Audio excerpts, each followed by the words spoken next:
Hey everyone, welcome to my channel. आज हम बात करेंगे एक सुपर इंपॉर्टेंट टॉपिक के बारे में, personal finance. ISS series personal finance की एबीसी में मैं आपको बताऊंगा कि अपने पैसों को मैनेज कैसे करना है। हम बजट बनाना से लेकर इन्वेस्टमेंट्स तक सब कुछ कवर करेंगे जो आपके फाइनेंशियल गोल्स के लिए सही है। चाहे आप शुरू कर रहे हो या अपने फाइनेंशियल गेम को लेवल अप करना चाहते हो, यह सीरीज आपके लिए है। सो सब्सक्राइब बटन दबाइए और नोटिफिकेशंस टर्न ऑन कीजिए। बजटिंग और इन्वेस्टिंग में जाने से पहले यह समझते हैं कि पर्सनल फाइनेंस होता क्या है। सिंपल वर्ड्स में यह है अपने पैसों को मैनेज करना ताकि आप अपने फाइनेंशियल गोल्स अचीव कर सको। इसमें आपकी इनकम और एक्सपेंसेस को ट्रैक करना भी शामिल है। अपनी इनकम और एक्सपेंसेस को समझकर आप इन्फॉर्म्ड डिसीजंस ले सकते हैं जो आपको सिक्योर फ्यूचर बनाने में हेल्प करेंगे। अगले कुछ वीक्स में हम पर्सनल फाइनेंस के डिफरेंट एस्पेक्ट्स के बारे में बात करेंगे। हम बेसिक से स्टार्ट करेंगे, जैसे कि एक रियलिस्टिक बजट बनाना, और फिर एडवांस्ड टॉपिक्स जैसे स्टॉक्स, बॉन्ड्स और रियल एस्टेट में इन्वेस्ट करना कवर करेंगे। बजटिंग को अक्सर लोग मुश्किल समझते हैं, लेकिन ये इतना स्कैरी नहीं है। यह सिंपली आपकी इनकम और एक्सपेंसेस को ट्रैक करना है। अपने एक्सपेंसेस को कैटेगरीज में डिवाइड करें, अपने पैसों को फाइनेंशियल गोल्स के हिसाब से अलोकेट करें। मैन्युअली एक्सपेंसेस ट्रैक करने का ये दिन गाई। आज बहुत अमेजिंग बजटिंग एप्स और टूल्स अवेलेबल हैं जो फाइनेंसेस मैनेज करना आसान बना देते हैं। पॉपुलर ऑप्शंस में मिंट, वाइनेब और सिंपलर ऑप्शंस जैसे वॉलनट शामिल हैं। ये एप्स आपके बैंक अकाउंट से कनेक्ट हो जाते हैं और ट्रांजैक्शंस को कैटेगरीज में डिवाइड करते हैं। बेस्ट इंटेंशंस के साथ भी हम सब बजटिंग में मिस्टेक्स करते हैं। एक कॉमन मिस्टेक है अनरियलिस्टिक गोल सेट करना। स्मॉल अचीवेबल गोल से शुरू करें और ग्रेजुअली पुश करें। दूसरी गलती है इरेगुलर एक्सपेंसेस को भूलना कर रिपेयर्स या मेडिकल बिल्स बजट को बिगाड़ सकते हैं। अनएक्सपेक्टेड कॉस्ट के लिए बफर रखें ताकि फाइनेंशियल प्रोग्रेस डिरेल ना हो। लाइफ अनप्रेडिक्टेबल है और जॉब लॉस या मेडिकल इमरजेंसीज किसी के साथ भी हो सकते हैं। इमरजेंसी फंड एक फाइनेंशियल सेफ्टी नेट है जो आपको डेब्ट से बचाता है। आपके इमरजेंसी फंड में 3 से 6 महीने के लिविंग एक्सपेंसेस होने चाहिए। जब बात पैसे बचाने की आती है तो सारे अकाउंट्स एक जैसे नहीं होते। एक रेगुलर सेविंग्स अकाउंट एक अच्छी शुरुआत है, लेकिन इंटरेस्ट रेट्स कम होते हैं। फिक्स्ड डिपॉजिट्स या रिकरिंग डिपॉजिट्स एक्सप्लोर करें जो ज्यादा इंटरेस्ट रेट्स देते हैं, लेकिन विथड्रॉल्स पर रिस्ट्रिक्शंस के साथ आते हैं। पेज बचाना मुश्किल नहीं है। अपनी सेविंग्स को ऑटोमेट करें, बैंक में स्टैंडिंग इंस्ट्रक्शन सेट करें, अपने खर्चे ट्रैक करें और देखें कहां कम खर्च कर सकते हैं।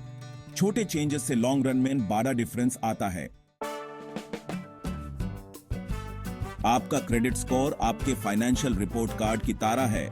यह लेंडर्स को बताता है कि आप क्रेडिट के साथ कितने रिस्पॉन्सिबल हैं। लोन्स और क्रेडिट कार्ड्स के लिए अप्रूव होने के लिए एक अच्छा क्रेडिट स्कोर होना बहुत इंपॉर्टेंट है। आपका क्रेडिट स्कोर आपकी पेमेंट हिस्ट्री और क्रेडिट यूटिलाइजेशन के आधार पर कैलकुलेट किया जाता है। एक अच्छा क्रेडिट स्कोर बनाना टाइम और एफर्ट मांगता है। क्रेडिट का यूज रिस्पॉन्सिबली करें। बिल्स हमेशा टाइम पर फुल अमाउंट के साथ पे करें और क्रेडिट कार्ड्स को मैक्स आउट करने से बचें। रेगुलरली अपना क्रेडिट रिपोर्ट चेक करते रहें ताकि कोई एरर ना हो। एक अच्छा क्रेडिट स्कोर फाइनेंशियल अपॉर्चुनिटीज के दरवाजे खोल सकता है, तो इसे बिल्ड करना और मेंटेन करना आपकी प्रायोरिटी होनी चाहिए।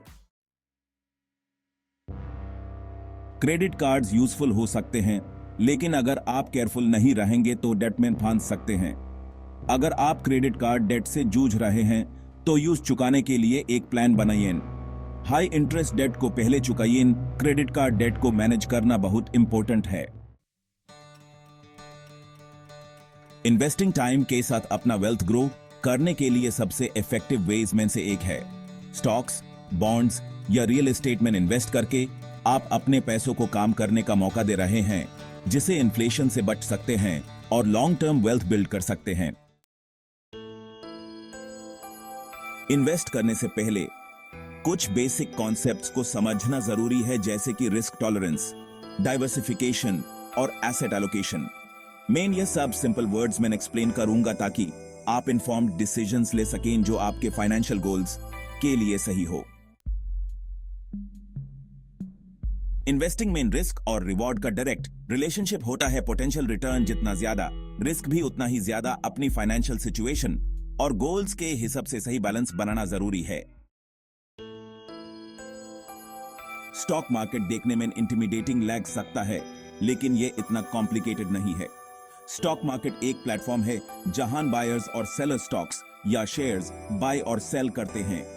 जब आप स्टॉक बाय करते हैं तो आप उस कंपनी में ओनरशिप स्टेक बाय करते हैं। गोल यह होता है कि कम दाम में बाय करें और ज्यादा दाम में सेल करें। स्टॉक्स की डिफरेंट टाइप्स होती हैं। हर एक की अपनी कैरेक्टरिस्टिक्स और रिस्क प्रोफाइल होती है। डिफरेंट टाइप्स ऑफ स्टॉक्स को समझने से आपको एक डिवर्सिफाइड पोर्टफोलियो बनाने में हेल्प मिलेगी, जो आपके इन्वेस्टमेंट ऑब्जेक्टिव्स के लिए सही हो सकता है। आज के डिजिटल एज में स्टॉक्स बाय और सेल करना आसान हो गया है। AAP online brokerage account minutes में ओपन कर सकते हैं और ट्रेडिंग शुरू कर सकते हैं। हम इस प्रोसेस को स्टेप बाय स्टेप समझेंगे। बॉन्ड्स को स्टॉक्स के मुकाबले सेफ इन्वेस्टमेंट माना जाता है। जब आप बॉन्ड बाय करते हैं तो आप किसी गवर्नमेंट या कॉर्पोरेशन को पैसे उधार देते हैं और इशूअर आपको एक फिक्स पीरियड के लिए फिक्स्ड इंटरेस्ट रेट पे करने का प्रॉमिस करता है। स्टॉक्स की तरह बॉन्ड्स की भी डिफरेंट टाइप्स होती हैं। हर एक का अपना रिस्क और रिटर्न होता है। डिफरेंट टाइप्स ऑफ बॉन्ड्स को समझने से आपको इन्फॉर्म्ड इन्वेस्टमेंट डिसीजंस लेने में हेल्प मिलेगी। बॉन्ड्स के कई बेनिफिट्स हैं, जैसे रेगुलर इनकम, डाइवर्सिफिकेशन और कैपिटल एप्रिसिएशन। लेकिन किसी भी इन्वेस्टमेंट की तरह बॉन्ड्स के साथ भी रिस्क होते हैं, जैसे इंटरेस्ट रेट और इन्फ्लेशन रिस्क। म्यूचुअल फंड्स और exchange traded funds (ETFs) popular investment vehicles हैं जो आपको एक सिंगल ट्रांजैक्शन के साथ डाइवर्सिफाइड पोर्टफोलियो में इन्वेस्ट करने की सुविधा देते हैं। ये आपको बिना अलग अलग एसेट्स को खरीदे वैरायटी में इन्वेस्ट करने का कन्वीनियंट तरीका प्रदान कराते हैं। म्यूचुअल फंड्स और ETFs में कुछ सिमिलैरिटीज हैं, लेकिन कुछ की डिफरेंसेस भी हैं। म्यूचुअल फंड्स एक्टिवली मैनेज्ड होते हैं, ETFs पैसिवली मैनेज्ड होते हैं, जो एक मार्केट इंडेक्स को ट्रैक करते हैं। हजारों म्यूचुअल फंड्स और ETFs अवेलेबल होने के साथ सही चूज करना मुश्किल हो सकता है। हम इंपॉर्टेंट फैक्टर्स के बारे में बात करेंगे, जैसे एक्सपेंस रेशियोज और हिस्टोरिकल परफॉर्मेंस। रियल एस्टेट को हमेशा से वैल्यूएबल इन्वेस्टमेंट माना गया है। यह रेंटल इनकम और कैपिटल एप्रिसिएशन का पोटेंशियल डेटा है। हम रियल एस्टेट इन्वेस्टिंग के बेसिक्स के बारे में बात करेंगे। Buying versus renting एक important financial decision है। Property by car stability, equity building और tax benefits मिलती हैं। Renting flexibility, कम upfront costs और maintenance freedom देता है।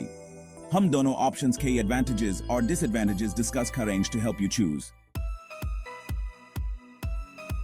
रियल एस्टेट इन्वेस्टमेंट ट्रस्ट्स या REITs बिना फिजिकल प्रॉपर्टी ओन कर रियल एस्टेट में इन्वेस्ट करने का तरीका प्रदान करते हैं। REITs में इन्वेस्ट करके AAP रियल एस्टेट मार्केट में एक्सपोजर गेन कर सकते हैं और बिना प्रॉपर्टी मैनेजमेंट के हैसल के डिविडेंड्स अर्न कर सकते हैं। क्रिप्टो करेंसी ने दुनिया में तहलका मचा दिया है और इसकी पॉपुलैरिटी बढ़ती जा रही है। हम क्रिप्टो करेंसी को डिमिस्टिफाई करेंगे। ये एक्सप्लेन करेंगे कि ये क्या है, ये कैसे काम करता है और फ्यूचर फाइनेंस पर इसका इंपैक्ट क्या हो सकता है। उन लोगों के लिए जो क्रिप्टो इन्वेस्टिंग में शुरुआत करना चाहते हैं, हम एक प्रैक्टिकल गाइड प्रोवाइड करेंगे।